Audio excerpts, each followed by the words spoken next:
A lot of us grew up in homes where our spirit was not honored, our love was not cherished, and our feelings were squashed as annoyances. Pleas for genuine connection, comfort, or food went ignored or entirely unheard. If the bare minimum of food, clothes, and shelter were there, perhaps there was a parent who worked all the time and never had time for their most precious gift. Even if we grew up this way, we cannot pass this on to our children. They need not suffer as we have. Ask yourself honestly if you are being the best parent you can for your children.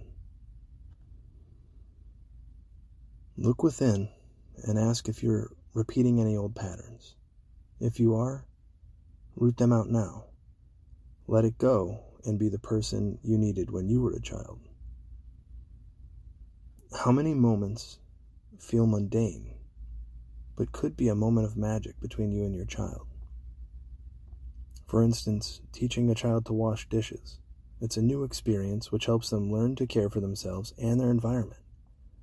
These children are sponges, and you are the one to teach them, but they need freedom to learn, and they may not do something the way you expect them to, but when you give them that chance, you just may be surprised at how intelligent our children truly are. So I ask you, how many opportunities for growth did you miss out on when a parent yelled at you? How many experiences did you miss out on based on the way it would make your parent look? You remember that episode where we talked about being culturally insane? Well, let me break this down for you. Our children have brains and autonomy.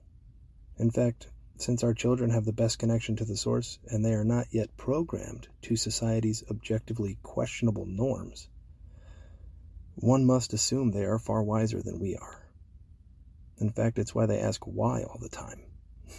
Why? Why? Well, because what we're talking about genuinely has no reference point or base. Well, why do you have to do it that way?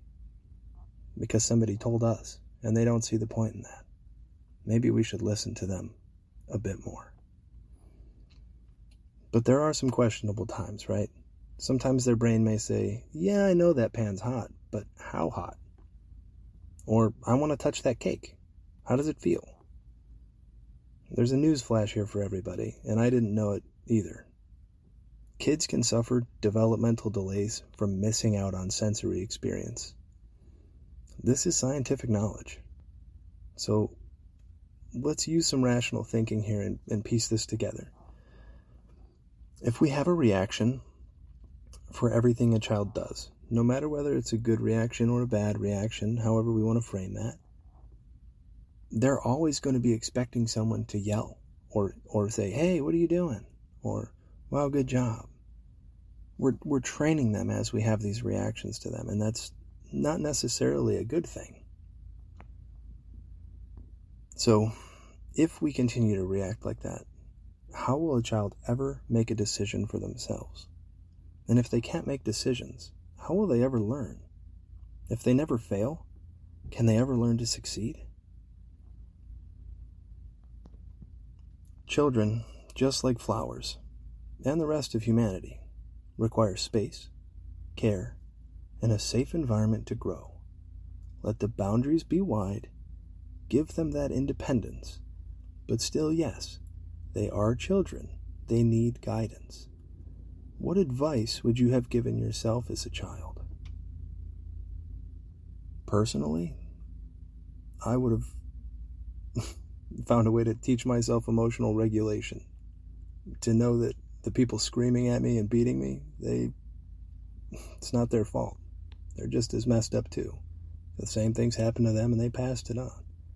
But the buck stops here. With me, with you, and everyone listening. So, guidance is not control. All must be free to make their own decisions. To fail, to succeed, to learn, and grow.